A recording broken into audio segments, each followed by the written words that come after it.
नमस्कार, SP academy Rawla की online classes में आप सभी का स्वागत है। आज अपनी क्लास 12th में बायोलॉजी का लेसन नंबर 5 जिसका पार्ट 2 पढ़ेंगे।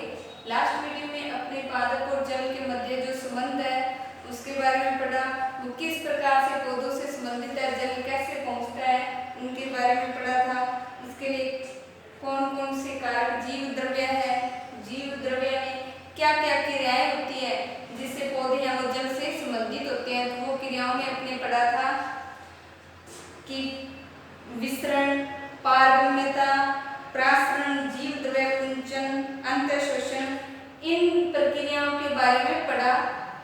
अब आज अपने उन सभी क्रियाओं को विस्तृत रूप से पढ़ेंगे। तो लास्ट वीडियो में अपने इसकी एक क्रिया विसरण के बारे में कंप्लीट पढ़ चुके हैं। विसरण किसे कहते हैं? जब अणुओं का अधिक सांद्रता से कम सांद्रता की तरफ गमन होता है तो उसे विसरण कहते हैं। विसरण को प्रभावित करने वाले कारकों के बारे में अपने पढ़ चुके हैं और जो विसरण का वास्तव में क्या महत्व है उसके बारे में पढ़ा। आज अपने जो उसका अगला जीव द्रव्य की अगली प्रक्रिया कौन सी?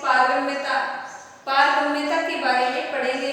तो आप नोट करेंगे, पारगम्यता मतलब पारगम्यता जाना, तो एक स्थान से दूसरे स्थान जिसके बीच में कोई अवरोध हो तो उसे पार करके जाना, वो पारगम्यता कहलाता है। तो पारगम्यता के बारे में लिखेंगे, किसी पदार्थ का कोशिका से बाहर निकलना पारगम्यता कहलाता है। यानी कोई भी पदार्थ है यदि वो कोशिका से बाहर निकलता है तो उसे पारगम्यता कहते हैं।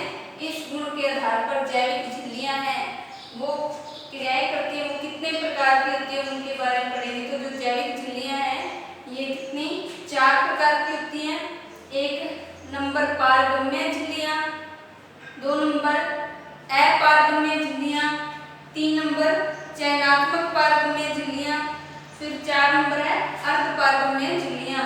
तो पारगम्यता के आधार पर ये झिल्लियां हैं जो क्या कणों को आर पार गति प्रदान करती हैं या जाने देती हैं। तो सबसे पहले अपने पढ़ेंगे पारगम्य झिल्लियां, मतलब जो सभी कणों को आर पार जाने देती हैं। तो लिखेंगे वे झिल्लियां जो विलय तथा विलायक दोनों के कणों को मार्ग प्रदान करती हैं। वे झिल्लियां जो विलय मतलब जो घुले हुए कण है, जीव द्रव्य में घुले हुए कण, राइबोसोम के कण, प्रोटीन के कण, वसा के कण, जो भी कण है वो क्या विलय के कण हो गए, और विलायक जिसमें घुले रहते हैं जल है, तो इन दोनों के कणों को मार्ग प्रदान करती हैं वो कौन सी? पारगम्य झिल्लियां कहलाती हैं। जैसे कोशिका भित्ति हो गई। फिर सेकंड नंबर है अपारगम्य झिल्लियां। तो अपारगम्य झिल्लियां कौन सी होती है? वे झिल्लियां जो विलय तथा विलायक दोनों के कणों को मार्ग प्रदान नहीं करती हैं, वे क्या कहलाती हैं? अपारगम्य झिल्लियां कहलाती हैं। तो जो विलय के कणों को भी नहीं जाने देती और विलायक के कणों को भी मार्ग प्रदान नहीं करती हैं, वे अपारगम्य झिल्लियां कहलाती हैं। जैसे अधिचर्म और गाग। तो इन झिल्लियों द्वारा दोनों ही कण हैं, पादप है उसके कोट और जो अधिचर्म होती है इसके आर पार पदार्थों का गमन नहीं होता, इसलिए इसे अपारगम्य झिल्लियां कहा जाता है। फिर 3 नंबर है चयनात्मक पारगम्य झिल्लियां। चयनात्मक मतलब चुनकर कुछ पदार्थों को अंदर जाने देना, तो इसलिए इसे चयनात्मक झिल्लियां कहा गया। यानी जो जल के अणुओं के लिए तो अधिक पारगम्य होती हैं, जल के अणुओं को तो कुछ झिल्लियां जाने देती हैं, लेकिन जो जल में घुले हुए कण हैं उसमें से जो बिल्कुल सूक्ष्म है उन्हें जाने देगी, थोड़े बड़े कणों को नहीं जाने देती हैं। तो इस कारण इन्हें चयनात्मक झिल्लियां कहा गया है। यानी जल के अणुओं के लिए अधिक पारगम्य और उसमें जो घुले हुए अणु हैं उनके लिए कम पारगम्य होती हैं, जैसे प्लाज्मा झिल्ली और टोनोप्लास्ट। तो ये क्या है? चयनात्मक झिल्लियों के प्रकार है। फिर है अर्धपारगम्य झिल्लियां। अर्धपारगम्य मतलब जो आधे पदार्थों को अंदर जाने देती है और आधे पदार्थों को नहीं जाने देती, तो वो चयनात्मक अर्धपारगम्य झिल्लियां कहलाती हैं। इसके बारे में लिखेंगे, वे झिल्लियां जो विलायक के अणुओं के लिए तो पारगम्य होती हैं, इसमें चयनात्मक में क्या था? जल के अणु जाते हैं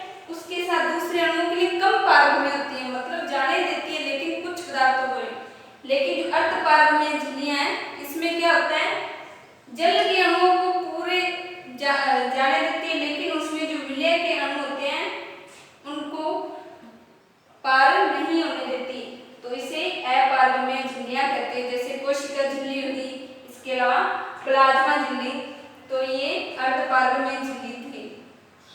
ये पारगम्यता और पारगम्यता झिल्लियों के प्रकार के बारे में आपने पढ़ा। ये कोशिका द्रव्य की होने वाली दूसरी प्रक्रिया थी, इसे नोट करना। फिर आगे इसके बाद में जो अलग प्रक्रिया है पादपों में कौन सी, प्राशरण, तो प्राशरण के बारे में अपने पढ़ेंगे, तो नोट करेंगे प्राशरण। प्राशरण किसे कहते हैं, सबसे पहले तो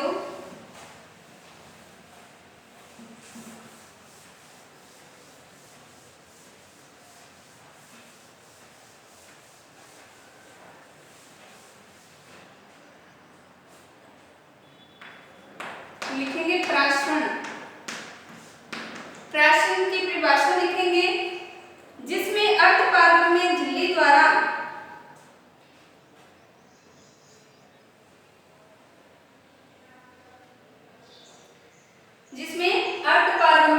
द्वारा जो विलायक के अणु है वो निम्न सांद्रता वाले घोल की तरफ गति करते हैं, जिसमें अर्धपारगम्य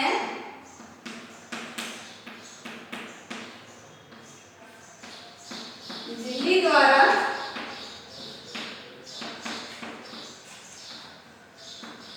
विलायक के अणु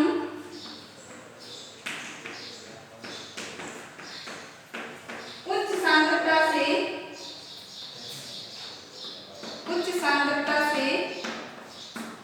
निम्न सांद्रता की तरफ गमन करते हैं, निम्न सांद्रता की तरफ गमन करते हैं। उसे क्या कहते हैं, उसे प्राशरण कहते हैं।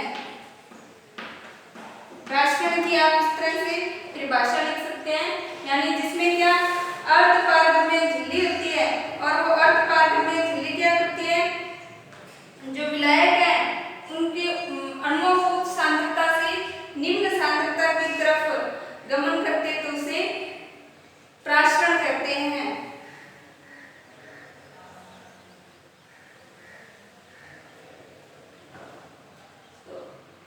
ये प्राशरण की अपनी परिभाषा लिखनी है। अब प्राशरण की क्रियाविधि, तो अपने इसकी क्रियाविधि को समझेंगे एक प्रयोग द्वारा।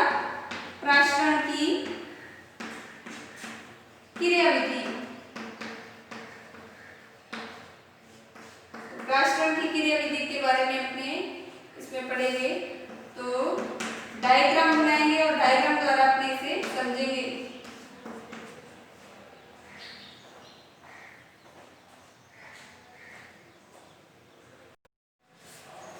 फिर इसके बाद में था प्राशरण की क्रियाविधि। तो प्राशरण की क्रियाविधि को अपने समझने के लिए इस प्रकार एक प्रयोग करेंगे। उस प्रयोग में क्या करेंगे, कौन कौन से उपकरण लेंगे, वैसे किस प्रकार व्यवस्थित करेंगे, तो आप डायग्राम के अनुसार उस क्रियाएं करेंगे। तो सबसे पहले एक थिसेल कीट लेते हैं, उस थिसेल कीट को उल्टा करके उसमें क्या कर देते हैं, शर्करा का विलयन करते हैं। थिसेल कीट ली, उसके मुख पर ये पर्चमेंट झिल्ली बोलेंगे इसे, ये पर्चमेंट झिल्ली है, ये लगा देते हैं, जिसे अर्धपारगम्य झिल्ली बोलते हैं। अर्धपारगम्य झिल्ली, तो इसमें क्या करते हैं, शर्करा का विलयन करा, और शर्करा के विलयन को भरने पर इसके मुख वाली साइड पर पर्चमेंट झिल्ली अर्धपारगम्य झिल्ली लगाते हैं।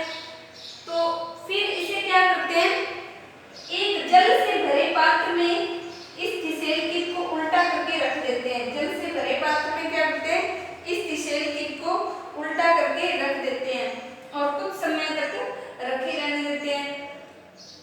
अपने कुछ घंटों बाद देखते हैं कि जो जल के अणु थे, ये वाला जल था और ये शर्करा का विलयन था, जो जल के अणु थे वो क्या करते, इस झिल्ली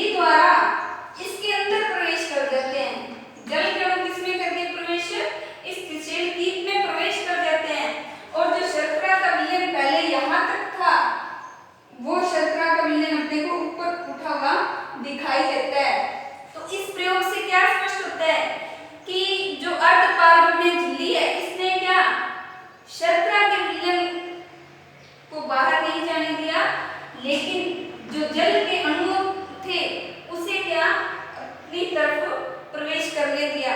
तो इससे क्या अपने समझते हैं कि प्राशरण है उसमें क्या यह निम्न सांद्रता से किसकी तरफ गति करता है, प्राशरण के लिए उच्च सांद्रता से ये क्या करेंगे, जल के अणु निम्न सांद्रता की तरफ जाएंगे, क्योंकि यहाँ पर जल है, जल की सांद्रता इसमें क्या होती है, कम होती है। तो जहाँ जल की सांद्रता कम होती है वहाँ जल के अणु गति करते हैं। तो इस प्रयोग से अपने को समझ में आता है कि प्राशरण है वो किस प्रकार एक स्थान से दूसरे स्थान पर अणुओं का गमन होता है और इसमें जो अर्धपारगम्य झिल्ली है वो किस प्रकार सहायता करती है। तो ये प्राशरण की क्रियाविधि है, इसे अपने साथ साथ में ऐसे नोट करना है कि सबसे पहले एक टिशेल टीप लेते हैं, उस टिशेल टीप को उल्टा करके उसके मुख वाले सिरे पर एक अर्धपारगम्य झिल्ली को बांध देते हैं और इस टिशेल टीप में शर्करा का विलयन करते हैं। फिर इसे जल के भरे पात्र में उल्टा करके रख देते हैं और कुछ समय बाद देखते हैं कि जल का स्तर है, जल का स्तर बढ़ जाता है, जल का बढ़ा हुआ स्तर। तो ये जल का बढ़ा हुआ स्तर अपने देखते हैं तो इससे समझ आता है कि प्राशरण है वो निम्न सांद्रता से उच्च सांद्रता की तरफ अणुओं के गमन को कहते हैं। फिर आगे प्राशरण कितने प्रकार का है, तो प्राशरण के प्रकार नोट करेंगे।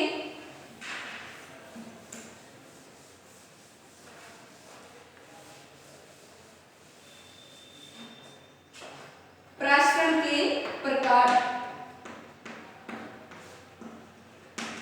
प्राशरण के प्रकार, तो प्राशरण कितना दो प्रकार का होता है, एक है अंतःप्राशरण और दूसरा क्या है बहिःप्राशरण।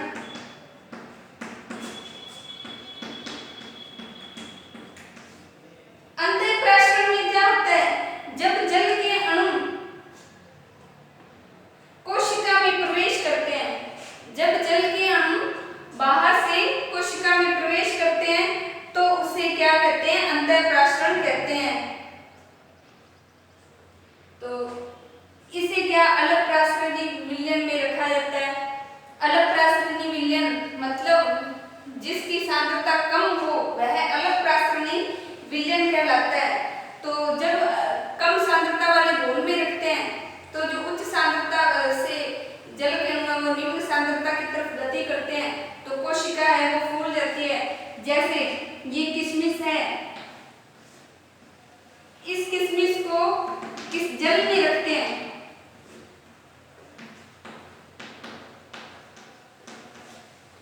तो किशमिश को जल में रखने पर जो जल के अणु किसमें प्रवेश कर दिए, ये कोशिका हो गई। इस कोशिका में क्या करते हैं, ये जल के अणु प्रवेश कर जाते हैं, जल के अणु क्या करते हैं इस कोशिका में प्रवेश कर जाते हैं और ये किशमिश है अंतःप्राशरण के कारण क्या हो जाती है, ये फूल जाती है। तो इसे अंतःप्राशरण कहते हैं। अंतःप्राशरण में क्या लिखेंगे, जब कोशिका में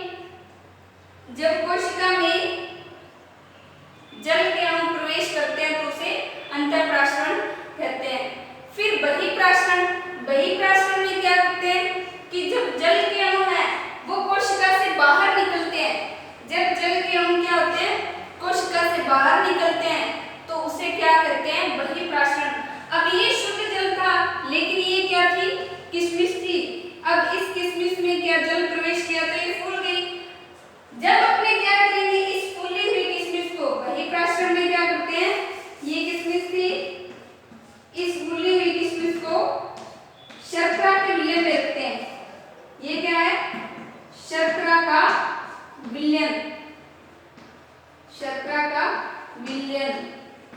इस फूली हुई किशमिश को शर्करा के विलयन में रखते हैं तो कुछ समय बाद अपने देखते हैं कि ये किशमिश है पिचक जाती है, क्योंकि इसमें से जल के अणु है वो बाहर की तरफ गति करते हैं, जल के अणु कोशिका से बाहर निकल गए तो ये अतिप्राशरणी विलयन हो गया, अतिप्राशरणी विलयन।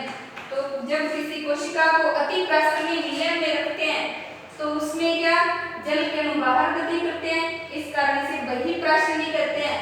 और जब कोशिका को किसी अलग प्रासंगिक विलयन में रखते हैं, अलग प्रासंगिक विलयन में रखते हैं तो जल के अणु कोशिका में प्रवेश कर जाते हैं और कोशिका फूल जाती है, इसे अंतःप्राशरण कहते हैं।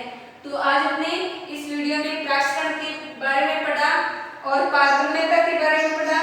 तो नेक्स्ट वीडियो में अपने प्राशरण है इसके महत्व को पढ़ेंगे और जीव द्रव्य कुंचन, जीव द्रव्य विकुंचन के बारे में पढ़ेंगे।